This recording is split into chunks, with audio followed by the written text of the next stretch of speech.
मंगलाचरण के माध्यम से सभी लोग हाथ जोड़ लीजिए, मंगलाचरण करेंगे।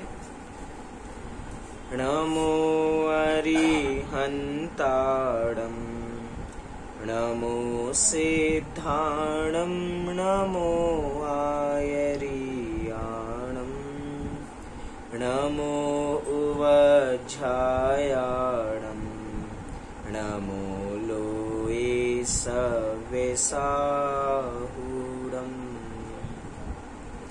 मंगलम भगवान वीरो मंगलम गौतमो गणी मंगलम कुंद कुंदाद्यो जैन धर्मोस्तु मंगलम।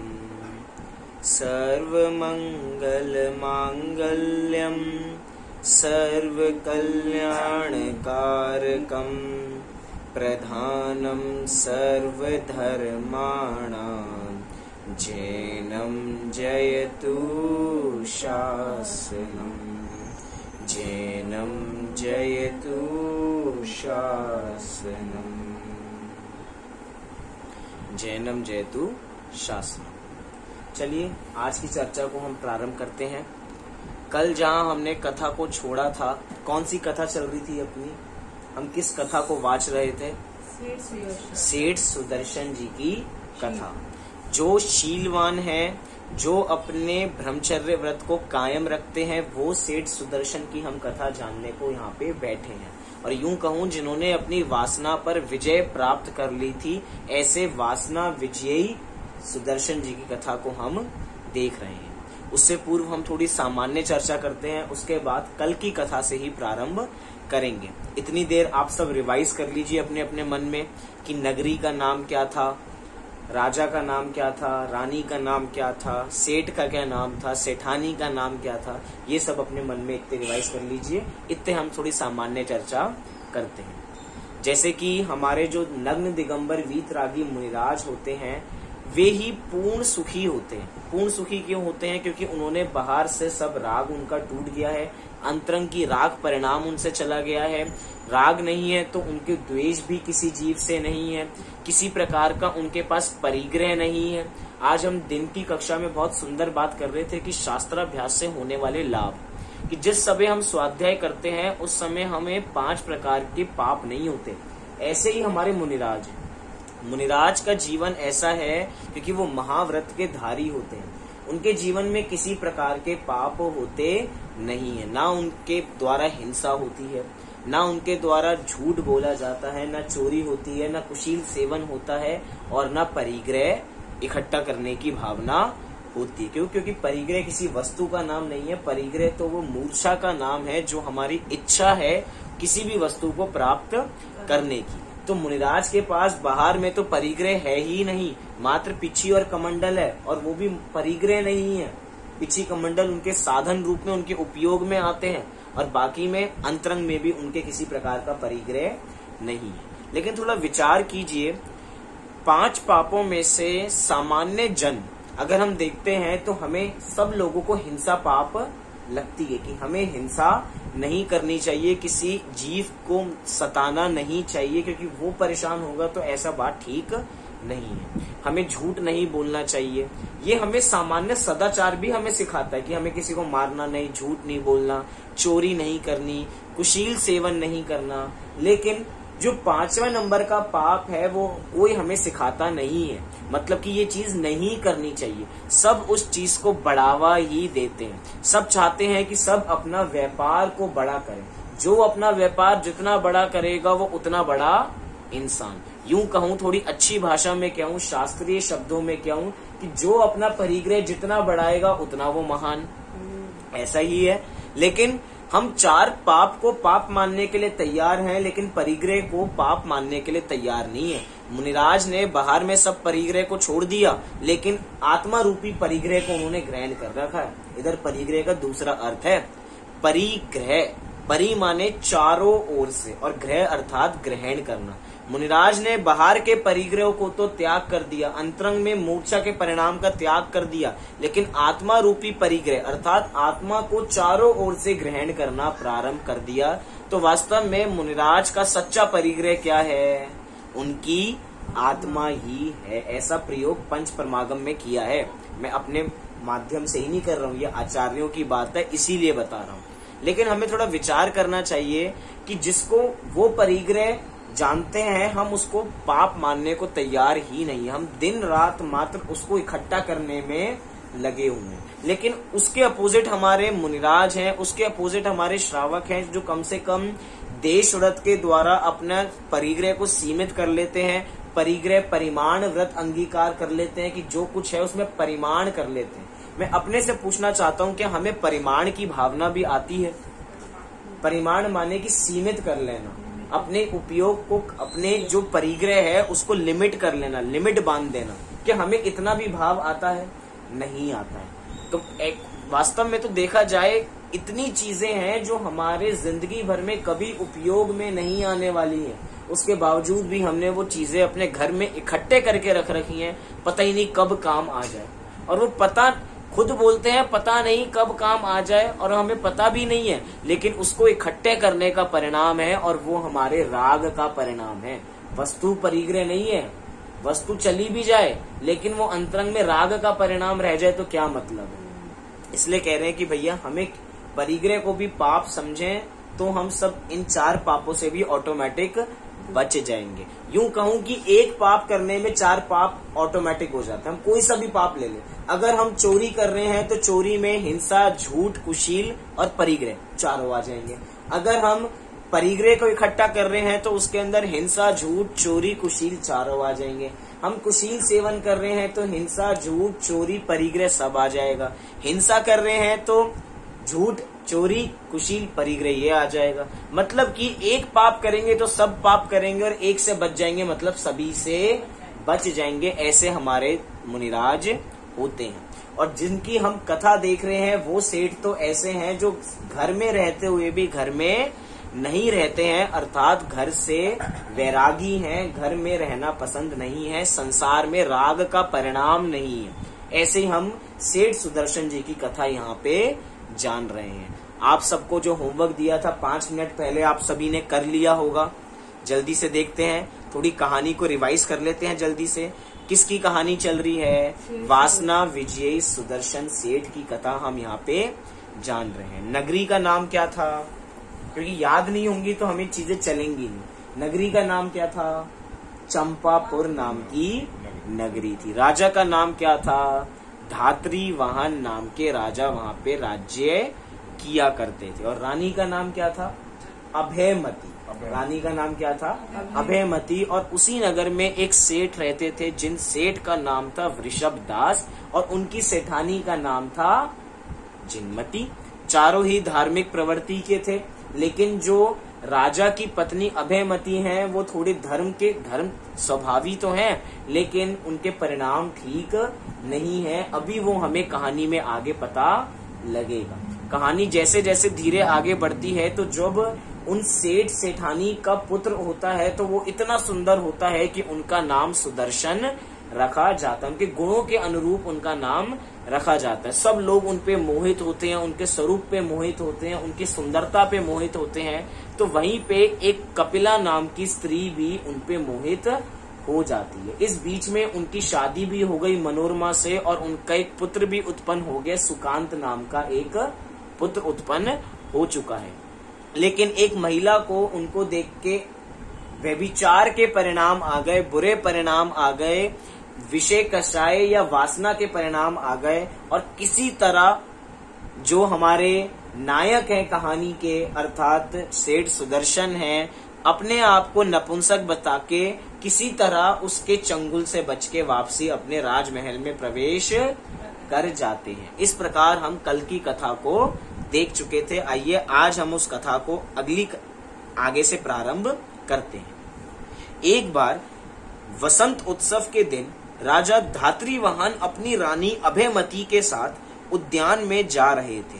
रास्ते में सुकांत पुत्र को गोद में लिए मनोरमा दिखी। सुकांत पुत्र किसका है? सेठ सुदर्शन जी का। तो मनोरमा जी की गोदी में सुकांत पुत्र खेल रहा था।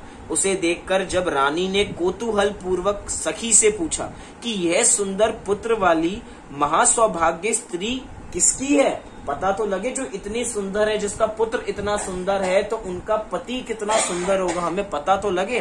तब सखी ने कहा कि यह सेठ सुदर्शन की वल्लभा मनोरमा है महारानी जी, सेठ सुदर्शन की रानी है ये, ऐसा उन्होंने कहा। बीच में ही कपिला, जो राग का परिणाम आया था, तो बीच में ही आकर वो महारानी को बोलती हैं कि मैंने तो सुना है कि सुदर्शन नपुंसक है, उसके पुत्र कैसे हो सकता है? क्योंकि अब यहाँ पे भड़काना प्रारंभ कर दिया, क्योंकि भैया अंतरंग की विषय कषाय की वासना पूरी नहीं हो पाई, भोगने का परिणाम पूरा नहीं हो पाया, तो भैया अगर किसी को राग का परिणाम आ रहा है तो हम उसको भी भोगने कैसे दें? ये वैसी ही बात है कि हम भी उसका उपयोग नहीं करेंगे और हम नहीं कर पा रहे हैं तो दूसरा भी नहीं कर पाएगा। विषय कषाय के अंदर न मैं करूंगा न तू करेगा। वास्तव में ये क्या है? ये अंतरंग में राग होगा ना तो द्वेष भी ऑटोमेटिक होगा। अभी तक उनको उससे राग था। किससे राग था?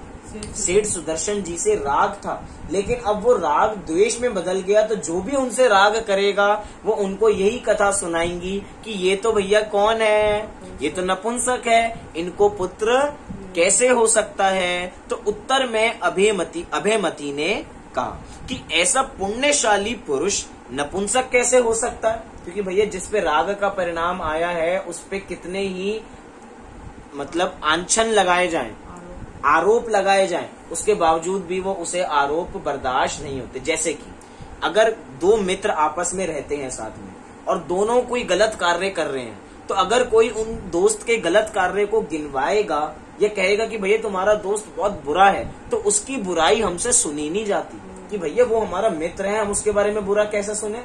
तो अब यहाँ पे क्या कह रही है कि ऐसा पुण्यशाली पुरुष नपुंसक कैसे हो सकता है? दोस्त को दोस्त के प्रति राग का परिणाम है तो उसके प्रति कोई द्वेष का परिणाम रखे, उससे सहन नहीं होता। ऐसे ही रानी को राग का परिणाम है, किससे? सुदर्शन जी से राग का परिणाम हो रहा है, तो भैया उनके बारे में कोई बुरा बोले, ऐसा में कान खड़े हो जाते हैं, ऐसा हम सहन कर सकते नहीं है, ये राग का स्वरूप है। ऐसी पुण्यशाली पुरुष नपुंसक कैसे हो सकता है? किसी ने दुष्ट अभिप्राय से वैसा कहा होगा, सुनने को भी तैयार नहीं है। तब अवसर पाकर कपिला ने अपना सारा वृत्तांत रानी को सुना दिया कि मेरे साथ ऐसा ऐसा हुआ। उसके बावजूद भी, पूरा वृत्तांत सुनाने के बावजूद भी, तब रानी भी सुदर्शन के साथ भोग भोगने के लिए उत्कंठित हो गई। उन्होंने अपना वृत्तांत सुनाया कि भैया ये नपुंसक है, मैंने भी भोगने का इनका कोशिश की थी, लेकिन मैं असफल रही, मुझे उसमें सफलता नहीं मिली।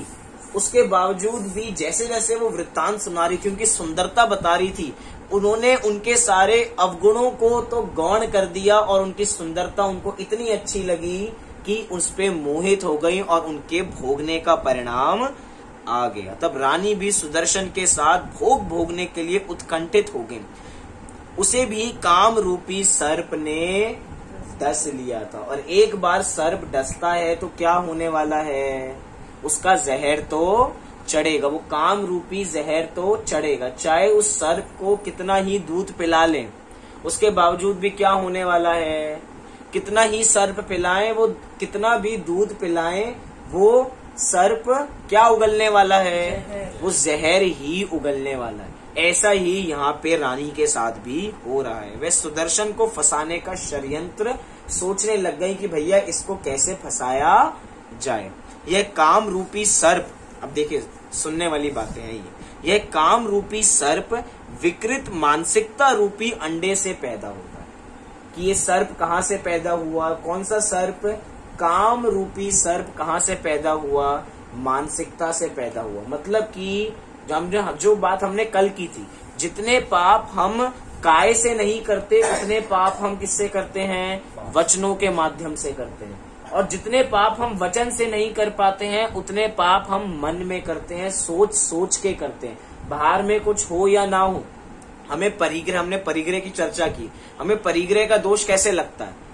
हमें हमारे पास इतनी विषय वस्तु तो है नहीं, लिमिटेड ही है। देखा जाए तो बाहर से फोटो खींची जाए तो, लेकिन अगर कोई मन की फोटो खींचे तो पता लगेगा कि 3 लोग की विषय सामग्री को भोगने के परिणाम है। मतलब कि सबसे ज्यादा पाप कहाँ से होते हैं? सबसे ज्यादा पाप हमारे मन से होते हैं। और आज हमने स्वाध्याय से लाभ देखे थे, उसके अंदर जहां तक चौथा लाभ था कि अति चंचल मन भी शांत हो जाता है। स्वाध्याय करने से अति चंचल मन, क्यों? क्योंकि मन क्या है? मन खाली होगा, खाली बैठा होगा तो हमेशा बुरा ही सोचेगा, कुछ ना कुछ सोचता रहेगा। इसीलिए कहते हैं भैया हमें सत् कार्यों में लग जाना चाहिए। अब वो रानी, इतना राग का परिणाम आ रहा है, इतना भोगने का परिणाम आ रहा है कि उसके ऊपर काम रूपी सर्प को उन्होंने उस काम रूपी सर्प ने उसको डस लिया है। और ये कहाँ से होती है? मानसिकता से उत्पन्न होती है। मानसिकता रूपी अंडे से ही उत्पन्न होती है। राग द्वेष उसकी जिह्वाएं हैं। ये जिह्वाएं जो हैं वो राग द्वेष का काम करती हैं। किसी से राग करती हैं तो किसी से द्वेष करती हैं। अभी क्या हुआ? सुदर्शन जी से रानी ने राग किया और कपिला से द्वेष किया। क्यों? क्योंकि कपिला जी ने क्या बता दिया कि भैया ये तो नपुंसक है। एक से राग का परिणाम होगा तो दूसरे से द्वेष का परिणाम होगा ही होगा। ऐसा नहीं है कि हम राग करें तो द्वेष ना करें, मतलब कि एक पाप करें दूसरा पाप फ्री में मिलेगा। ऐसे ही पुण्य के साथ है, आप एक पुण्य करो तो आपको अनेक पुण्य साथ में फ्री में मिलेंगे। पाप भी ऐसे ही, हम एक पाप करेंगे और एक पाप हमें फ्री में मिल जाएगा। राग करेंगे हमें द्वेष ऑटोमेटिक मिल जाएगा। और वो किसको नुकसान देने वाला है? वो राग द्वेष दूसरे को नहीं देने वाला। किसको देने वाला है? अपने आप को ही देने वाला है। क्यों? क्योंकि राग के अंदर जीव अपेक्षाएं अधिक रखता है। अभी क्या है? रानी को अपेक्षाएं सुदर्शन जी से अधिक है कि ये मेरी वासना को शांत करेंगे। अब जब वो राग की भावना, जब वो अपेक्षाएं पूरी नहीं होंगी तब कौन दुखी होगा? किसको पश्चाताप होगा? जिससे राग किया है उसको होगा पश्चाताप, या जिसने राग किया है उसको होगा? जिसने राग किया है उसको होगा। मतलब कि संसार में राग करना योग्य नहीं है। हम सब अपने मित्रों से राग करते हैं कि कोई चला जाएगा तो हमें दुख हो रहा है। क्यों दुख हो रहा है हमें? क्योंकि वो जा रहा है, उसको दुख हो नहीं रहा, हमें ये नहीं पता। लेकिन जितनी डेंसिटी का हमारा राग होगा, जब उतनी अपेक्षा पूरी नहीं होगी तो जितनी डेंसिटी का हमारा राग था उतनी डेंसिटी का हमें दुख होगा। ये हम अपने ऊपर अप्लाई करने की बात कर रहे हैं बस। मतलब कि दुख मात्र हमें ही होने वाला है अगर हम राग द्वेष करेंगे तो राग द्वेष उसकी जिह्वाएं हैं, विष चाह उसका तिल है, रति उसका मुख है। ये सारी कषायों के बारे में बता रहे हैं, 9 कषाय के बारे में। हास्य, रति, अरति, शोक, भय, जुगुप्सा, स्त्री वेद, पुरुष वेद, नपुंसक वेद, ये सारे क्या हैं? ये सारे 9 कषाय हैं। ये 9 कषाय, 9 इंग्लिश में तो 9 है, लेकिन 9 कषाय हैं, इच्छित कषाय हैं, कम कषाय हैं, उसके बावजूद भी संसार खड़ा कर देती हैं। और संसार खड़ा हो रहा है। 9 कषाय का मतलब क्या होता है? 9 नहीं है इधर, मतलब 9 माने होता है ईक्षत, और ईक्षत माने क्या होता है? कम। ये कम कषाय है, मतलब कि इनकी डेंसिटी कम है क्रोध, मान, माया, लोभ की अपेक्षा। उसके बावजूद भी हैं तो कषाय ही, हैं तो संसार में बांधने वाली ही। मद उसकी दाढ़ है, अनेक प्रकार की पीड़ा उसका जहर है। ऐसे काम रूपी सर्प से डसा प्राणी चैन को प्राप्त नहीं होकर अंत में नाश को ही प्राप्त होता है। इसलिए कह रहे हैं कि भैया किसी प्रकार की वासना मन में नहीं होनी चाहिए। यहाँ पे तो किसी को भोगने की वासना है, किसी प्राणी को भोगने की वासना है। हम तो किसी भी पदार्थ में लगाएं, किसी भी पदार्थ को ज्यादा चाहना वो दुखदायक हमें ही होने वाला है। जैसे कि आग है, आग दूसरे को बाद में जलाती है। अगर हमने आग जलाई कि हम इस पे फेंकेंगे आग, तो वो आग अपने को ही नुकसानदायक है, क्योंकि सबसे पहले हाथ तो अपने पे रखी है ना, अपने हाथ पे रखी है तो सबसे पहले हथेली किसकी जलेगी? हमारी जलेगी। जो लोग पटाखे फोड़ते हैं ना, पटाखे, कभी कभार वो थोड़े खिलाड़ी होते हैं, अपने को खतरों का खिलाड़ी समझते हैं, तो हाथ में पटाखे फोड़ने का प्रयास करते हैं। क्या होता है कि वो हाथ में करके फिर फेंकते हैं, बाद में फिके या ना फिके, लेकिन अगर हाथ में फट गया तो हाथ जल जाएगा। ऐसे ही यहाँ पे इनका स्वरूप है कि भैया जो काम रूपी सर्प है, जिसको डस लिया उस सर्प ने, उसकी पूरी जिंदगी बर्बाद। लोग तो अपनी पूरी जिंदगी एक पदार्थ के पीछे पागल कर देते हैं कि अगर मुझे इस चीज की प्राप्ति नहीं हुई तो मेरा जीवन विफल, मुझे इस चीज को चाहिए, मुझे इस चीज को चाहिए। हम किसी भी मेटेरियलिस्टिक ड्रीम जो हमारे होते हैं ना, हमें ये चाहिए, हमें ये चाहिए, हमारी पूरी जिंदगी बीत जाएगी लेकिन उसके बावजूद भी हमें वो नहीं मिलेगी। और पूरी जिंदगी हमने किस में लगा दी, हमें बस ये चाहिए, हमें बस ये चाहिए, हमें बस ये चाहिए। वो कब चाहिए, वो काम रूपी सर्प ने हमें डस लिया। क्यों? क्योंकि हम, काम क्या है, काम मात्र एक विशेष इंद्रिय संबंधित नहीं है। काम क्या है, काम माने अपने पांचों इंद्रियों को भोगने का। हमने कहा ना कि समय सार में कहा कि काम भोग बंधन की कथा तो सबको सहज सुलभ है, सबको सुलभ है काम भोग बंधन की कथा। तो काम भोग की बंधन की कथा में पांचों इंद्रियां आ गई, पांचों इंद्रियों का पोषण है उनके अंदर। तो इसके अंदर ये समझना, इसलिए कह रहे हैं कि भैया ऐसे सर्प से डसना नहीं, और नहीं डसना तो क्या करना पड़ेगा, राग द्वेष नहीं करने। रानी ने प्रतिज्ञा कर ली, या तो उसके साथ भोग भोगूंगी अन्यथा प्राण दे दूंगी। अब ये क्या हो गया, ये मोहांध हो गई। हमने चर्चा की थी, मोह में रानी पागल हो गई। शादी करूंगी, कुछ होता है ना, शादी करूंगी तो इसके साथ करूंगी, नहीं तो मर जाऊंगी, प्राण दे दूंगी। ऐसे यहाँ पे रानी के साथ हो रहा है कि भोग भोगूंगी तो इसी के साथ भोगूंगी अन्यथा नहीं भोगूंगी। इस समय उसका विचार चला गया, वो भी शादीशुदा है, रानी है, वो एक राज्य है चंपापुर नाम का राज्य, उसकी रानी है, और रानी सब कुछ भूल के कि मैं भी विवाहित हूँ और जो जिसके साथ मुझे भोग करने का परिणाम आ रहा है वो भी विवाहित है। इस समय लज्जा चली जाती है। क्यों? क्योंकि भोग के अंदर इतना पागल हो गया कि जब लोगों को पता लगेगा कि राजा की रानी ने ऐसा काम किया है, उस समय ये नहीं पता लग रहा कि लोग हमारा मजाक कैसे बनाएंगे। राजा की पूरी जो पहुंच है वो पूरी नीचे गिर जाएगी, राजा को कोई पूछेगा नहीं, राजा को सब धिक्कारेंगे, सब भूल जाता है ये जीव। कब भूल जाता है? जब विषयों के भोग भोगने में पागल हो जाता है। ये हमें किसी तरह चाहिए तो चाहिए। ऐसे रानी के साथ हो रहा है। रानी ने प्रतिज्ञा कर ली कि भोग भोगूंगी तो उसके साथ अन्यथा प्राण दे दूंगी। वह महल में जाकर उदास होकर शैया पर पड़ गई। जहाज समुद्र के पार एक बार को पहुंच सकते हैं। अभी एक जहाज फंस गया था ना सुएज कनाल के अंदर, कितने लाखों करोड़ों का नुकसान हुआ। यहाँ पे कह रहे हैं कि जहाज समुद्र के पार पहुंच सकते हैं, नक्षत्र एक बार को आकाश से पार हो सकते हैं, परंतु उस रानी के दुष्चरित्र के पार कोई नहीं पहुंच सकता। मतलब कि रानी अपना आपा खो चुकी है, रानी पागल हो रही है, उसकी सखियां उसे समझा रही हैं, उसकी सेविकाएं उसको समझा रही हैं कि भैया ऐसा काम करना ठीक नहीं है। लेकिन भैया कामांध व्यक्ति को कौन समझाए, काम में व्यक्ति अंधा हो जाता है। पंडिता धाय के पूछने पर रानी ने अपनी चिंता का कारण उसे बता दिया। पंडिता ने उसे अनेक प्रकार से समझाया पर वह ना मानी। कहते हैं ना, जो हमें तत्व ज्ञान होता है वो मंद कषाय में ही समझ में आता है। तीव्र कषाय में अगर उसे शास्त्र सुनाओगे तो शास्त्र भी शस्त्र की तरह काम करेंगे। रानी को समझाने के लिए उसके हितैषी आए हैं कि भैया समझ जाओ, लेकिन भैया जिसको जो कामांध हो गया हो उसको उसके हितैषी भी कैसे लगने लग जाते हैं, बुरे लगने लग जाते हैं, विरोधी लगने लग जाते हैं। ऐसे ही जिस समय हमारी कषाय तीव्र हो उस समय हमें कोई कहे चलो भाई मंदिर चलो, चलो भाई कहीं पूजन कर लेते हैं, उस समय कैसा लगता है, पता नहीं कैसे इतने बुरा परिणाम आता है अंदर से। क्यों कह रहे हैं मुझे मंदिर जाने के लिए? क्यों? क्योंकि धर्म सुहाता नहीं है जिस समय कषाय तीव्र होती है उस समय। लेकिन जिस समय कषाय मंद होती हैं उस समय सारे कार्य सहज होने लग जाते हैं। जीवों की प्रवृत्ति ही ऐसी है। जब कषाय मंद होंगी, कहते हैं ना भैया तुम शांत, जिसको गुस्सा अधिक आ रहा होता है, हम क्यों कहते हैं कि भाई थोड़ी देर शांत, उसको अकेला छोड़ दो।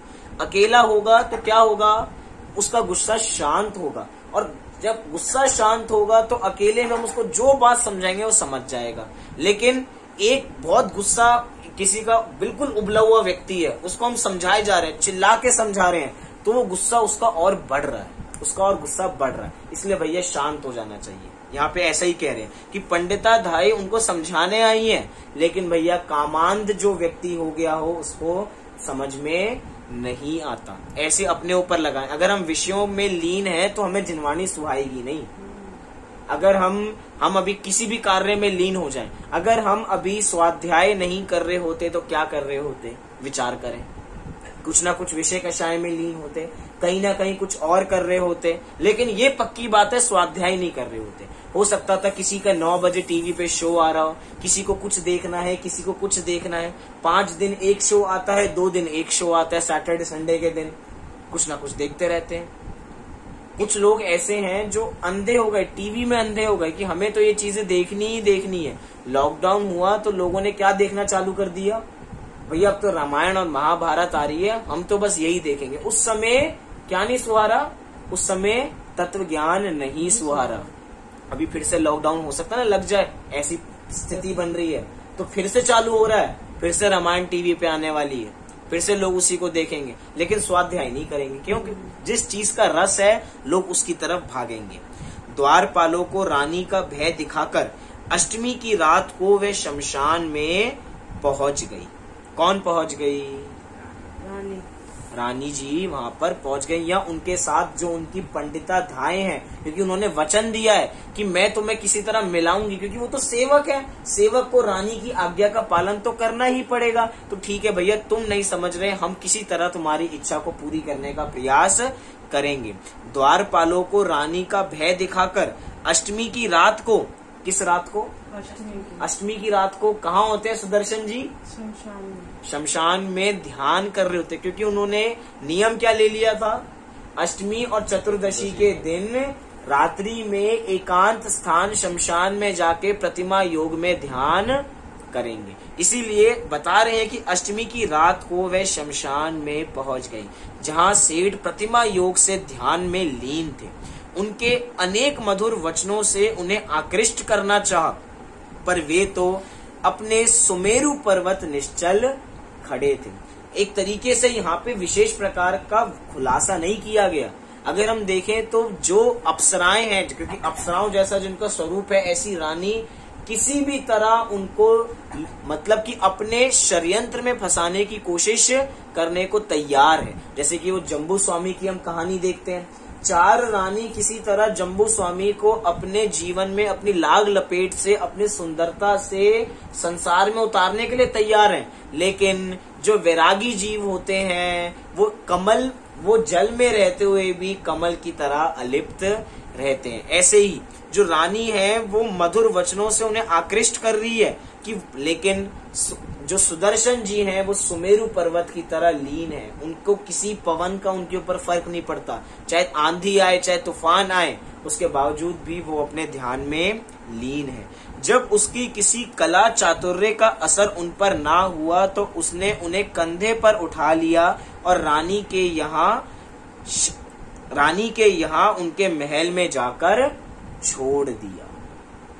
मतलब कि अब तो भैया कुछ किसी तरह हमें भोगना है तो किसी भी तरह उन पे लिया। एक तरीके से वो ध्यान में लीन है तो उनको परेशान कर रहे हैं। एक तरीके से उपसर्ग तो वैसे मुनिराजों पर होता है, वो शब्द उनके लिए है, लेकिन देखा जाए तो जो धर्मात्म जीव जिस समय ध्यान कर रहे हैं तो कोई उनको परेशान करे तो वो कोई उपसर्ग से कम नहीं है। तो एक तरीके से उन पर उपसर्ग होना प्रारंभ हो गया। सबसे बड़ी बात तो ये है कि अभी उस रानी को बाद में लज्जा नहीं आएगी, अपने को बचाने के लिए सारी गलती सेठ सुदर्शन पे डाल देंगी। देखिए अभी कहानी में कितना ट्विस्ट आता है कि ज्ञानी जीवों के पाप का उदय बहुत आता है, लेकिन वो पापी होते नहीं है। अगली पंक्ति वही है, कह रहे हैं यहाँ पे कि पाप के उदय से कोई पापी नहीं होता, पाप भाव से पापी होता है। पाप भाव होगा तो वो पापी होगा। सेठ सुदर्शन का पाप का उदय है, लेकिन पाप का परिणाम नहीं है तो पापी नहीं है। अभी रानी उनपे आरोप लगाएंगी कि इन्होंने मुझे भोगने का कोशिश की थी, उसके बावजूद भी सेठ सुदर्शन अपने ध्यान में लीन रहेंगे। लोग मारने का प्रयास करेंगे, सब कीलित हो जाएगा, वो अपने ध्यान में लीन रहेंगे। कैसे ज्ञानियों का स्वरूप है। ज्ञानियों के पाप का उदय तो होता है पर पाप भाव नहीं होता। उपसर्ग वे ज्ञानियों की साधना की कसौटी है। जो उपसर्ग है, क्योंकि हम कहते हैं ना कि पाप के उदय में ही वास्तव में सच्ची परीक्षा होती है। अनुकूलताओं में तो सब धर्म कर लेते हैं, लेकिन प्रतिकूलताओं में जो अडिग बना रहे वो वास्तव में वो विजेता है। उसने असली में परीक्षा में वो अव्वल नंबर से पास हुआ है। ऐसे ही रानी ने अनेक हाव भाव से स्त्री सुलभ कुचेष्टाओं की और अपनी वासना की आग सुदर्शन पर उड़ेल दी, पर जब वह उन्हें विचलित न कर सकी तो हताश होकर पंडिता धाय से बोली, इस दुष्ट को वहीं शमशान में ले जाकर छोड़ दो। क्योंकि वो तो अपने ध्यान में लीन है, उनको कितना ही लुभाने का प्रयास किया वो अपने ध्यान से नहीं चिगे। एक बहुत सुंदर भजन है इसके ऊपर ही। जब हम भजन देखते हैं कि एक भजन है कि मुझे है स्वामी उस बल की दरकार, उसकी कुछ पंक्तियां हैं जो इन मतलब सेठ सुदर्शन जी के ऊपर पूरी घटित होती हैं। ये उन पंक्तियों को भी देखते हैं क्योंकि प्रकरण यही है। मुझे है स्वामी उस बल की दरकार, मुझे है स्वामी उस बल की दरकार। किस बल की दरकार? जिस बल को पा करके स्वामी आप हुए भव पार। मुझे किस बल की दरकार है? मुझे कौन सा बल चाहिए? मुझे वो बल चाहिए जो नपुंसकता लाए, मुझे वो बल चाहिए जो पर में कुछ करने का परिणाम लाए। नहीं, मुझे वो बल चाहिए कि जिस बल को पाकर के स्वामी आप हुए भव पार, मुझे ऐसा बल चाहिए। तो मुझे है स्वामी उस बल की दरकार, जिस बल को पा करके स्वामी आप हुए भव पार। देवांगनाएं खड़ी हो सन्मुख, किसके खड़ी हैं देवांगनाएं सन्मुख?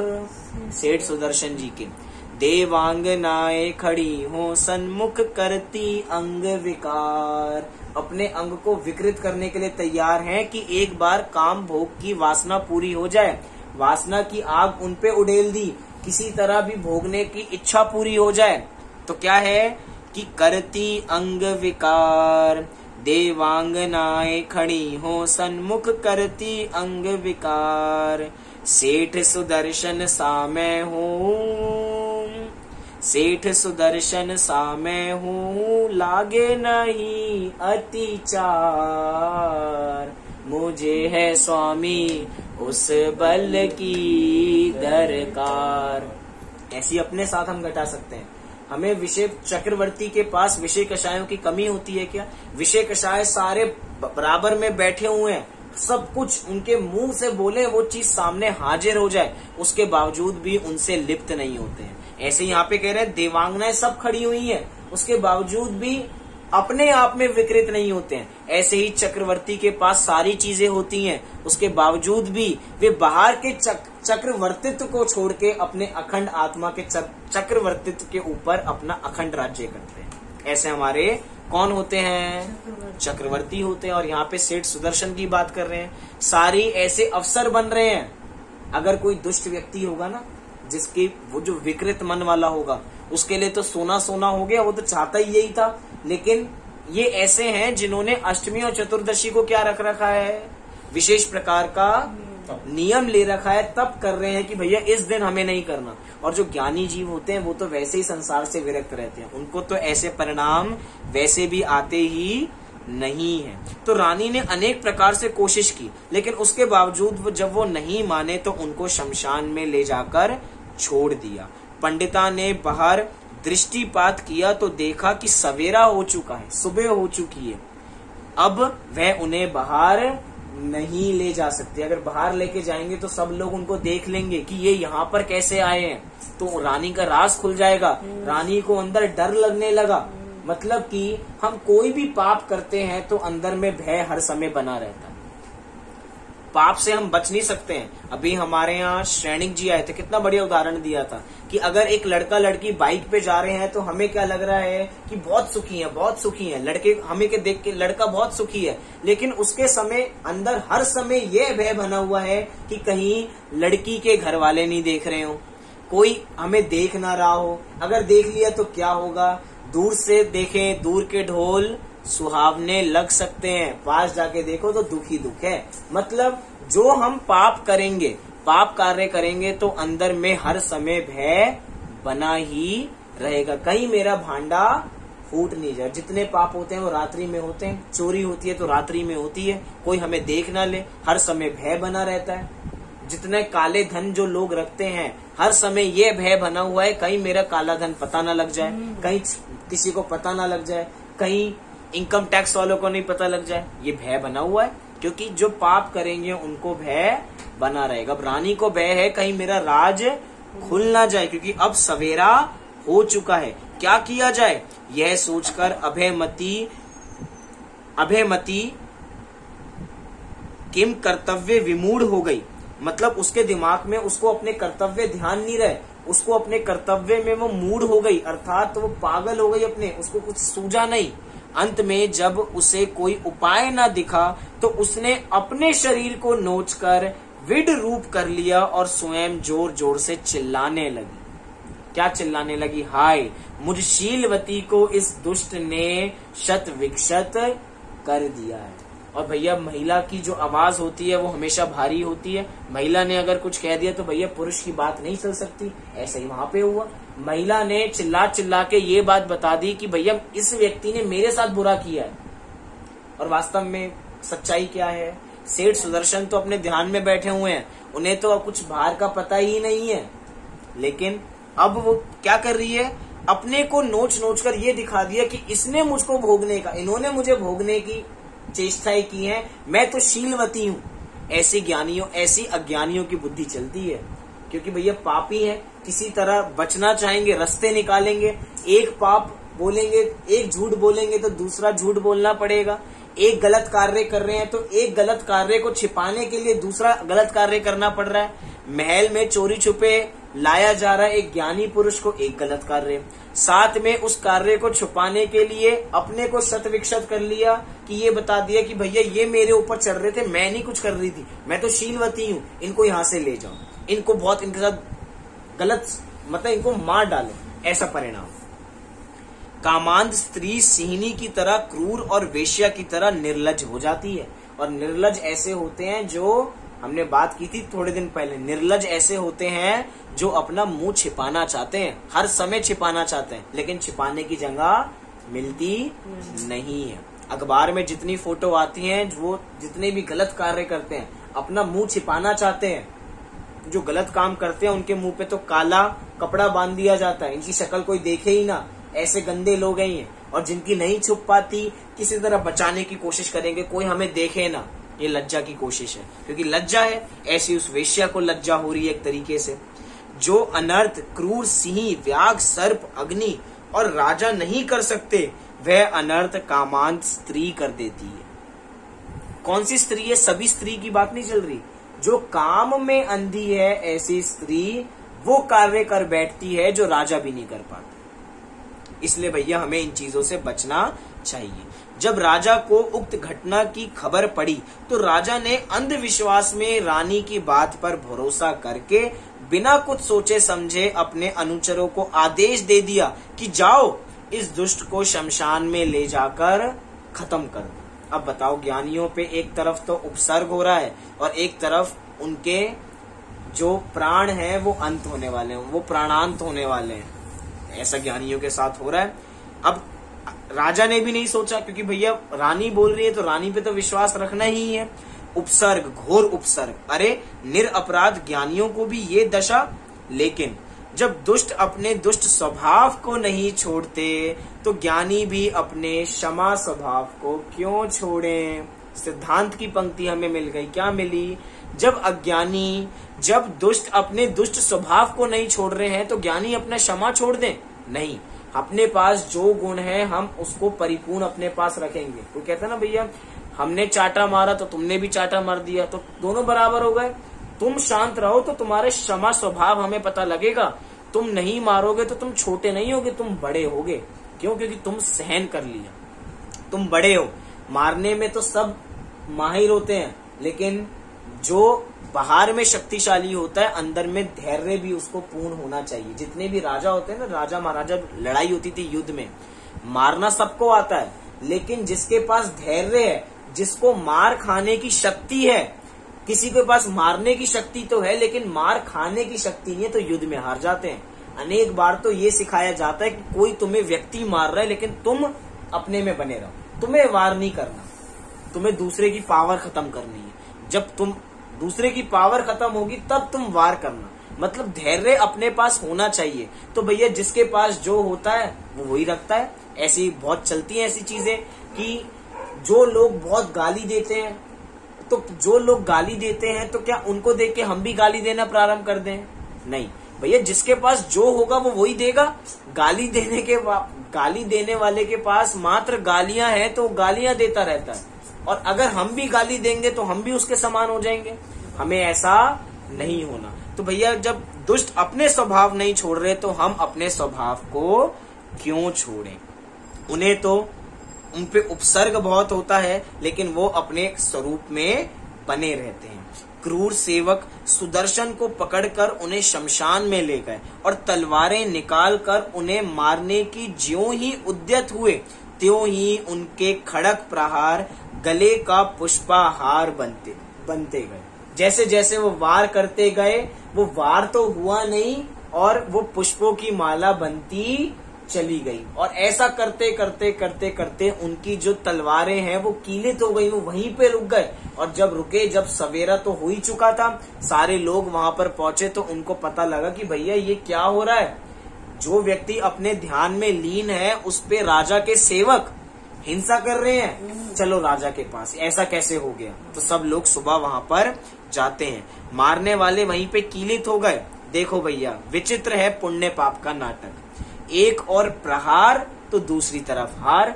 एक तरफ कोई प्रहार कर रहा है तो एक तरफ दूसरे की हार हो रही है। किसकी हार हो रही है? विचार करें, किसकी हार हो रही है? सुदर्शन जी की हार हो रही है, मारने वालों की हार हो रही है। और मारने वाले किसके सेवक हैं? वास्तव में तो उसकी हार हो रही है। और किसके कहने पे ये हो रहा है? राजा की रानी के कहने पर ये हो रहा है, तो वास्तव में उसकी हार हो रही है। वो चाहती थी मैं बच जाऊं, लेकिन भैया पाप छिपाने पे छिपते नहीं है। राजा भी ये सुनकर अपने कृत्य का पश्चाताप करने लगा, क्षमा याचना करने लगा। जब पता लगा कि भैया ये तो कीलित हो गए हैं, ये तो महान पुरुष हैं, हो सकता है मेरे ही कोई गलती हो, उन्हें अंतरंग में बहुत पश्चाताप होने लगा। लज्जित होकर राजा सुदर्शन की शरण में पहुंचा। कौन? राजा। और बोला, हे श्रेष्ठी, मेरे अपराध को क्षमा करो। अनजाने और क्रोधवश मुझसे यह महापाप हो गया है। धर्म का प्रताप अतुल्य है, मैं वृथा नीच गति का पात्र हुआ हूँ। इस प्रकार उसने क्षमा याचना वहां पे जाकर की। उधर रानी को जब उक्त घटना का पता चला, अब देखिए रानी ने जब पता लगा कि ऐसा कुछ हो गया, अब मेरा भांडा फूटने वाला है, अब तो राजा को सब पता लग गया, अब तो वो घर पर आएंगे, महल में आएंगे और मेरे ऊपर चलेंगे, मुझे हो सकता है मुझे मार भी दें। उससे पहले उस रानी ने खुद के प्राणों का घात कर लिया। मतलब जो कामांध व्यक्ति होते हैं वो दूसरों के हाथों नहीं मरते हैं, अपने हाथों ही मर जाते हैं, अपने पैर पे खुद ही कुल्हाड़ी मार लेते हैं। तो उधर रानी को जब उक्त घटना का पता चला तो लज्जा से दुखी होकर उसने प्राणांत कर लिया। चैडाला की पंक्तियां आती हैं, विषय चाह दावानल दहो, मरत विलाप करत दुख सहो। तो ऐसा ही हो रहा है, विषय चाह दावानल दहो, दावानल की तरह है, अग्नि के समान है जो खूब जलती है और हमें पता नहीं लग पाती। जंगल की आग के समान है, ऐसी अग्नि है। मरत विलाप करत दुख सहो। पहले तो भोगने का परिणाम आता है कि इससे सुख मिलेगा, सुख मिलेगा, खुद के पैर पे कुल्हाड़ी रख ली है। अब जब वो विषय कषाय में से सुख नहीं आता है तो मरत विलाप, रो रो के चिल्ला चिल्ला के रोते हैं और बाद में मर जाते हैं। राजा उक्त घटना से बहुत प्रभावित हुआ और बोला, हे श्रेष्ठी, आप मेरे अर्ध राज्य को स्वीकार करके मुझे कृतार्थ कीजिए। जितना मेरा राज्य है उसके अर्ध राज्य आप ले लीजिए, लेकिन मुझे किसी तरह क्षमा कर दीजिए। श्रेष्ठी बोले, हे राजन, मैंने संसार का स्वरूप देख लिया है। यह विषय आत्मा के स्वरूप को भुलाने वाले हैं। इसमें रचकर 3 लोक के जीव दुखी हो रहे हैं। और इसमें हटाइए, 3 लोक के जीव को मत रखिए, ऐसा सेंटेंस बनाइए, इसमें रचकर मैं दुखी हो रहा हूं। क्योंकि जब भी ऐसा चलता है ना, जब भी जीव की बात करते हैं तो इसे लगता है मुझे छोड़कर सबकी बात चल रही है, तो ऐसा लगा इसमें रचकर मैं दुखी हो रहा हूं। विषयों से सुख चाहना वह जीवन के अर्थ विष पीना है। मतलब विषयों में सुख मानना ऐसा सीधा है कि तुम विष पी रहे हो, एक तरीके से जहर पी रहे हो। इसलिए भैया विषयों में नहीं पड़ना। मिष्ट भोजन के लिए विष वृक्ष को सींचने के समान है। एक तरीके से जैसे कि अगर जो उनके जो राजा का नाम धात्रीवाहन, अगर धात्रीवाहन राजा चंदन के वृक्ष थे तो उनकी अभयमती रानी कैसी थी? उस सर्प के समान थी जो चंदन के वृक्ष पे लपटे रहती है। एक तरफ राजा इतना शांत था तो दूसरी तरफ रानी कैसी थी? उस सर्प की तरह थी जो चंदन के पेड़ों पे लटकी रहती है और लोगों को काटने के लिए हर समय बैठी रहती है। राजा इतना शांत परिणामी, राजा को पश्चाताप हो रहा है, चाहे कार्य तो उसने भी गलत किया क्योंकि उसको पता नहीं था, और अज्ञानता ही सबसे बड़ा दोष है। उसने बिना सोचे समझे मुनिराज के सेठ सुदर्शन को मारने के लिए अपने सेवक भेज दिए, उसने विचार नहीं किया। लेकिन भैया वो ज्ञानी है, उन्होंने बाद में विचार किया, पश्चाताप हुआ। तो वो श्रेष्ठी क्या बोल रहे हैं सेठ सुदर्शन जी? ये विषय आत्मा के स्वरूप को भुलाने वाले हैं। इसमें रचकर तो मैं दुखी हो रहा हूँ। विषयों में सुख चाहना वह जीवन के अर्थ विष पीना है। मिष्ट भोजन के लिए विष वृक्ष को सींचने के समान है। मरण अचानक दबोच देगा। फिर यह मनुष्य जन्म उत्तम कुल जिनेन्द्र धर्म का योग अनंत काल में भी दुर्लभ है। अब इसकी चर्चा हम किसी और दिन कर सकते हैं कि ये दुर्लभता कैसी है। हमें शरीर मिला है, शरीर में भी उत्तम आयु मिली है, हमें उत्तम अंग मिले हैं, उत्तम अंग में भी ऐसी बुद्धि मिली है कि हम शास्त्रों को समझ पाएं, और उसके बावजूद भी स्वाध्याय ना करें तो हमारे अभाग्य की महिमा कही जा सकती नहीं है। सब कुछ मिलने के बावजूद भी सोचिए, जिनको कुछ नहीं मिला वो कार्य कर बैठते हैं, और जिनको सब कुछ है वो ऐसे बैठे कि हमें शास्त्र समझ में नहीं आते, हमारा ध्यान नहीं लगता। भैया अगर हम पढ़ने की कोशिश ही नहीं करेंगे तो हमें चीजें समझ में कैसे आएंगी? हो सकता है अभी समझ में ना आए, लेकिन जब हम बराबर पढ़ते रहेंगे तो अवश्य समझ में आएंगी। इसलिए कह रहे हैं कि भैया इस दुर्लभ मनुष्य भव में ऐसा कार्य कर लो कि ये हमारा अंतिम जन्म हो, उसके बाद हम जन्म नहीं ले। राजन, इसीलिए मैं तो अब आत्म साधना पूर्ण करने के लिए दिगंबरी दीक्षा धारण करूंगा। बोलिए ऐसी भावना। सेठ सुदर्शन मुनिराज की जय हो। अब वो सेठ थे, सेठ ने सब छोड़ के मुनि दीक्षा धारण करने का निर्णय ले लिया है। तब वे नग्न दिगंबर दीक्षा धारण कर पाटलिपुत्र अर्थात पटना की ओर विहार कर गए। वहां पाटलिपुत्र के उपवन के सुरम्य वातावरण में एक दिन ध्यानस्थ अवस्था में उन्होंने केवल ज्ञान की प्राप्ति की और अल्प काल में ही मुक्त हो गए। धन्य होवे आत्मा। बोलिए भगवान सुदर्शन की जय हो। कहानी में भगवान हो गए। सेठ से सेठ भी नहीं, कहानी तो ग्वाले से प्रारंभ हुई थी। एक ग्वाला भगवान बन गया। कौन बन गया? एक ग्वाला भगवान बन गया, और हम इधर बैठे के बैठे रह जाएंगे। इसलिए भैया विचार करना और अपना कल्याण शीघ्र अतिशीघ्र करने की भावना धाना। इसी मंगल भावना से हम इस कथा को यहाँ पर पूर्ण करते हैं। ये कथा तो यहाँ पर पूर्ण हो जाती है, लेकिन हमारी कथा अभी तो चल रही है। हमें इस कथा को एक अच्छे समापन की ओर लेके जाना। वो समापन कब होगा? जब हम सम्यक दर्शन प्राप्त करेंगे। सम्यक दर्शन प्राप्त करके मोक्ष रूपी लक्ष्मी का वरण करेंगे, तभी तो हमारी कहानी का अंत होगा। और कहानी का अंत भी क्या है? आत्मा तो अजर अमर है, उसका कभी अंत होता ही नहीं है। इसीलिए हम मोक्ष रूपी लक्ष्मी की वरण करें। इसी मंगल भावना से अभी की बात को पूरी करते हैं। सभी लोग 9 बार नमोकार मंत्र का पाठ करेंगे।